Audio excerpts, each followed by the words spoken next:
However, if Turkey is going to resume negotiating with Öcalan and the PKK, the time must surely come for Turkey to cease terming the PKK a terrorist organization and instead challenge it to negotiate peacefully. This terrorism term prevents the two main parties to the problem from fully negotiating with each other.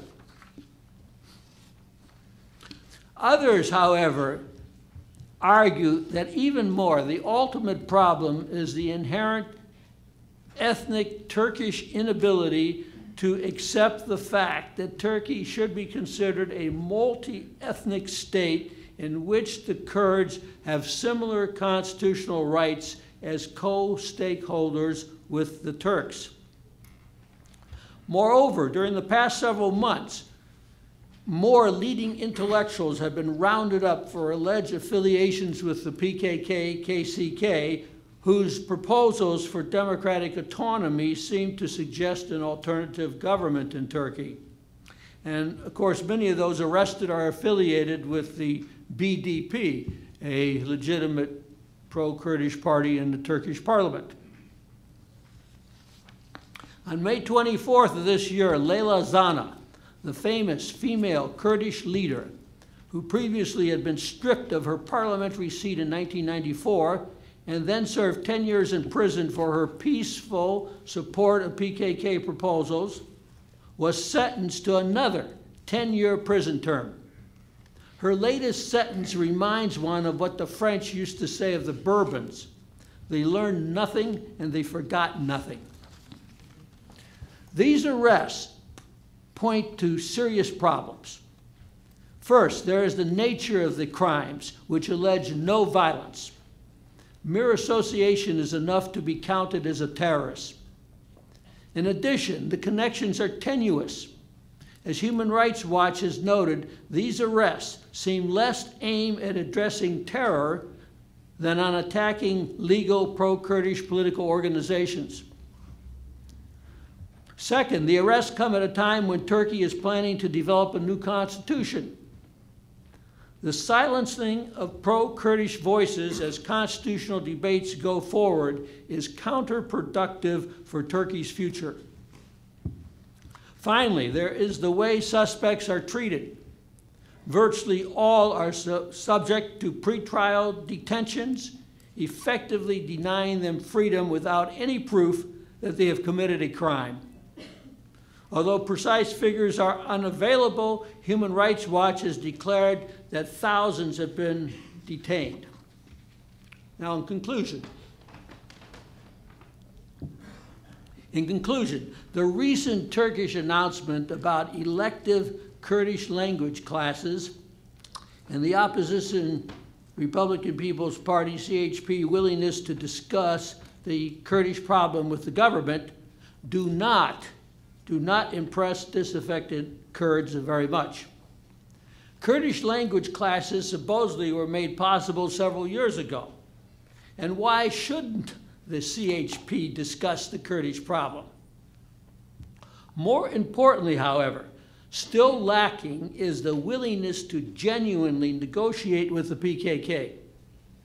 Unilateral attempts to solve the Kurdish problem with minor unsatisfactory gestures and without genuine negotiation, indeed with trying to eliminate the other side, which is the PKK, will not work. So, you may have Washington's policy community impressed by these supposedly new Turkish gestures, but Washington's approval amounts to little more than wishful groupthink and is not going to solve the problem. Thus, after 30 years of failed efforts, where are we today? Largely on a darkling plain, swept with confused alarms of struggle and flight, where ignorant armies clash by night. Thank you.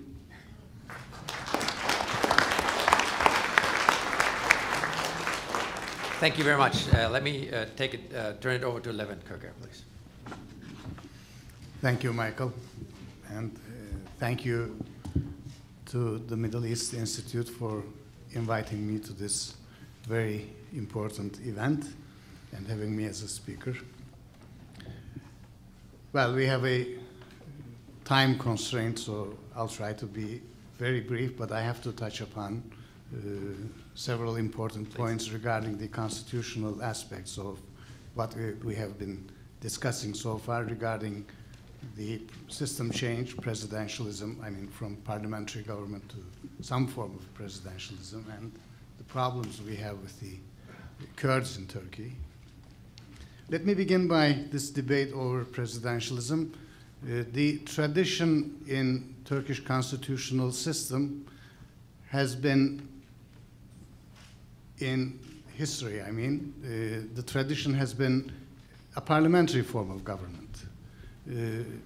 Dating back to the Ottoman times, the first constitution we had in 1876, we always had a kind of a parliamentary system of government, with the exception of the initial phase of our constitutionalism, where we had some form of limited monarchy, but not limited that much. I mean, it was still strong, but since the second constitutional period in 1908, Turkey has always had a parliamentary form of government.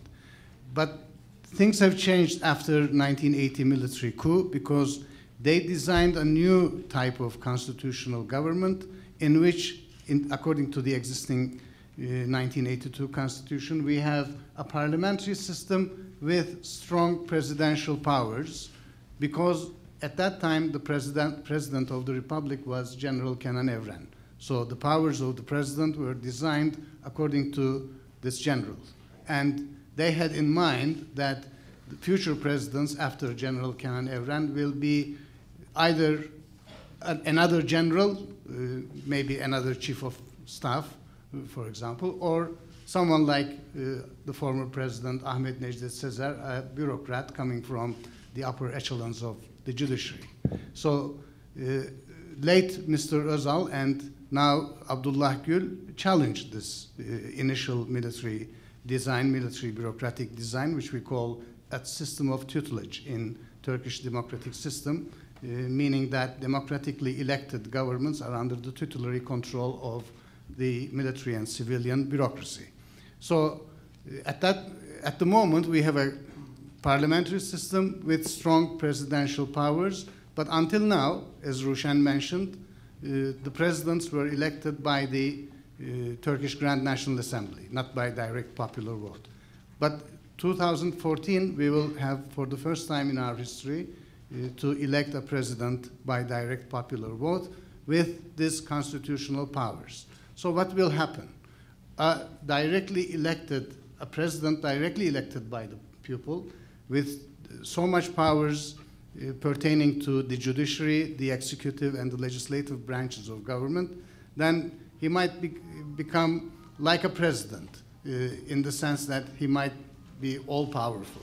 But there's a confusion, I think, here. When we look into the debate from the perspective of a political scientist or lawyer, a public lawyer, because we have two actually archetypal forms of constitutional government in democracies. One is the presidential system as we know it from the United States experience, which includes a strict separation of powers in which the legislative is not checked, or the legislative and the executive branches of government do not have powers to dissolve each other.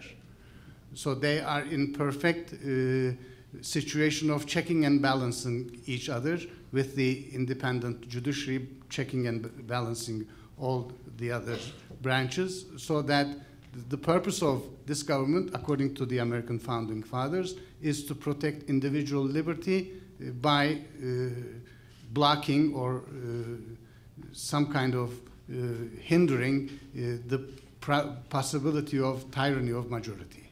So this is, in this system, the president is kind of in a weaker position than the prime minister or a president in a parliamentary or a semi-parliamentary system.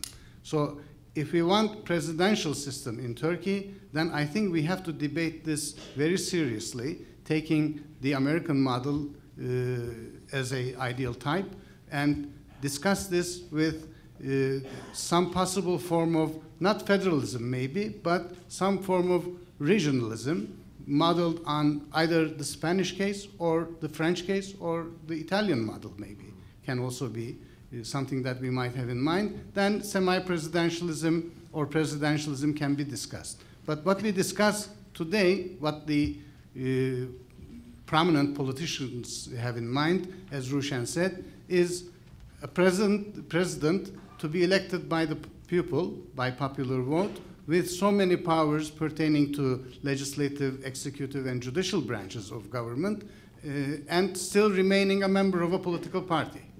So this means that we are going to have a partisan dictator on top of the Turkish state. This is something that we don't want. I don't think the intention of the prominent political personalities, neither the prime minister nor any other figure in Turkish politics, has this intention of establishing a civilian dictatorship. But in the end, if we opt for a system of government with presidential powers and the president is a member of a political party with unchecked powers, let me say, then this is easily turned into something, some form of a dictatorship or an authoritarian regime. So we have to make our minds clear, and we should tell very explicitly what we are going to discuss.